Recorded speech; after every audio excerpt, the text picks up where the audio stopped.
Mithila news में स्वागत है। मैं मनोज। देखिए, आज जो हो रहा है उसमें एक सबसे ज़्यादा महत्वपूर्ण है, मंत्री मदन सहनी जी का क्षेत्र है और यहाँ हजारों लोगों को रोज़गार की संभावनाएं खुल गई हैं।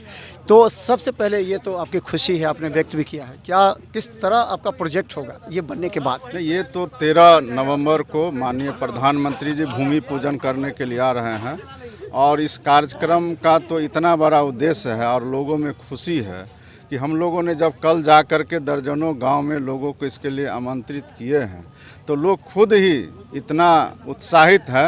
हमको लगता है लाखों लोग तो सिर्फ बहादुरपुर विधानसभा से आएंगे और पूरे दर्जनों जिला से यहाँ लोग आ रहे हैं। दरभंगा जिला के अलावा 5 लाख से ज़्यादा लोग यहाँ माननीय प्रधानमंत्री जी और मुख्यमंत्री जी को सुनने के लिए आएंगे और वह स्वाभाविक भी है। स्वाभाविक इसलिए है कि इतना बड़ा काम तो सभी महत्वपूर्ण होते हैं, लेकिन जिस काम के लिए लोग दिल्ली जाते थे और आधा लोग तो जा ही नहीं पाते थे, सोचते सोचते यहीं प्राण त्याग देते थे, माननीय प्रधानमंत्री जी और मुख्यमंत्री जी के बदौलत आज उनके ज़िला में, इस मिथिलांचल में ये इतना बड़ा काम हो रहा है, एम्स का निर्माण हो रहा है। तो लोग तो इंतज़ार में है और कब प्रधानमंत्री जी आएंगे और हम लोग स्वागत में जाएंगे और यह बहुत बड़ा कार्यक्रम होगा। और हम लोग को इस बात से ज़्यादा खुशी है कि एक तो स्वास्थ्य के क्षेत्र में इतना बड़ा उपलब्धि है, इस इलाका का जो विकास होगा वैसे तो पूरा दरभंगा जिला का विकास होगा, लेकिन जो बहादुरपुर हनुमान नगर का इलाका है वह सीधा इससे लाभान्वित होगा। सिर्फ इलाज के लिए ही नहीं बल्कि बहुत सारे यहाँ लोग को रोज़गार मिलेगा और रोज़गार भी हर तरह का, बड़े स्तर पर भी हो सकता है, छोटे स्तर पर भी हो सकता है, तो उसका लाभ भी लोगों को मिलेगा, इसलिए लोग बहुत उत्साहित। अच्छा, एक बड़ी जिम्मेवारी भी है और लोग कह रहे हैं कि ये गर्व का विषय है, किसी के भाग्य में नहीं आया, आपके भाग्य में आ गया ये, जबकि कई भाग्य आजमा भी रहे थे, आप मालूम था। तो ये आप कैसे अपने विधानसभा क्षेत्र को और संतुलित करके लोगों को इस तरफ आकर्षित करेंगे? इसमें नहीं, इस बात के महत्व पूछेंगे, इस बात के महत्व को तो हम लोग समझ रहे हैं, इसलिए तो हम लोग गांव-गांव जा कर के लोगों को भी इसका महत्व समझा रहे हैं कि बहादुरपुर में ही यह सौभाग्य प्राप्त हुआ है तो उस दिन दिखना चाहिए और दिखेगा। लोग आधे यहाँ आपको नज़र आएंगे बहादुरपुर हनुमान नगर को, इसके महत्व को लोग बहुत बखूबी समझ रहे हैं। 2025 चुनाव में असर होगा इसका? निश्चित रूप से असर होगा और ये सिर्फ बहादुरपुर में का है, पूरे बिहार में उसका असर दिखेगा। आपको इस एम्स का दूर दूर तक असर दिखेगा और विपक्ष कहीं नहीं टिकेगा। तो बता दें, मंत्री मदन सहनी हैं। देखिए, एक बड़ी जिम्मेवारी इसलिए भी है कि बहादुरपुर विधानसभा में एम्स बन रहा है और 2025 के चुनाव में अगर किसी को सबसे ज़्यादा फायदा पहुंचना है तो मंत्री मदन सहनी को ही। इसलिए ये पूरे गांव-गांव में जाकर लोगों को एकत्रित कर रहे हैं कि ताकि उस दिन सभा स्थल पर इन लोगों का टारगेट है कि 5 लाख से अधिक लोग पहुँचे, इसके लिए प्रशासनिक तैयारी पूरी की जा रही है। तो देखते रहिए बिहार मिथिला न्यूज़, हर अपडेट खबर एम्स पर हम आपको दिखाते रहेंगे। धन्यवाद। एम्स निर्माण की जब भी बात होगी तो कुछ वाद विवाद होगा, राजनीतिक फ़ायदे की बात होगी और निश्चित तौर पर अगर इस क्षेत्र में एम्स बन रहा है तो उसका निश्चित तौर पर आम जनता को लाभ होगा। अभी से लेकर 5 साल तक जब एम्स बनेगा, यहाँ इस क्षेत्र के लाखों हजारों को रोज़गार मिलेगी।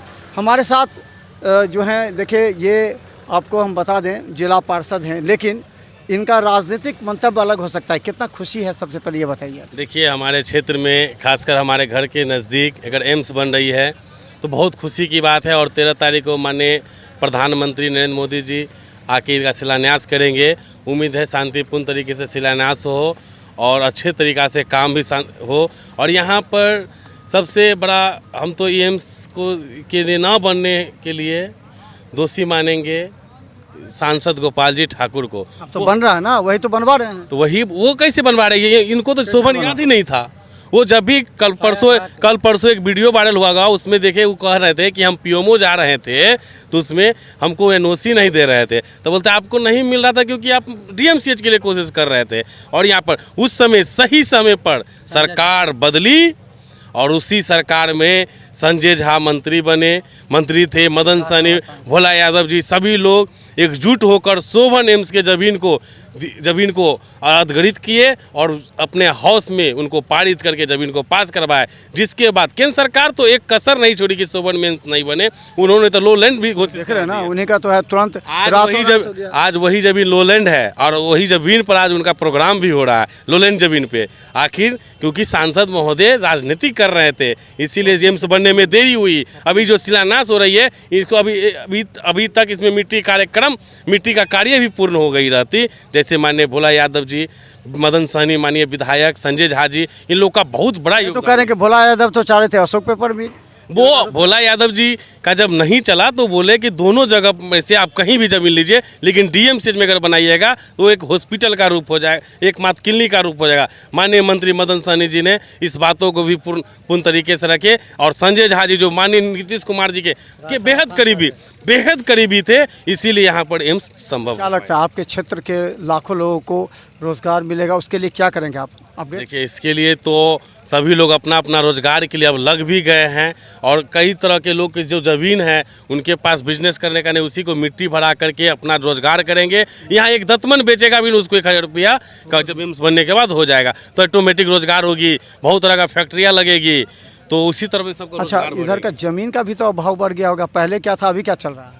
पहले तो मानिए अभी 50-60 हज़ार में नहीं लेता था, अभी 30 लाख में मिल नहीं रहा है और कई लोग तो फर्जी ज़मीन भी लिखवा रहे हैं, रजिस्ट्री करवा रहे हैं, तो उसका क्या कहिएगा। अभी तो बहुत तरह का रेट चल रहा है यहाँ पर।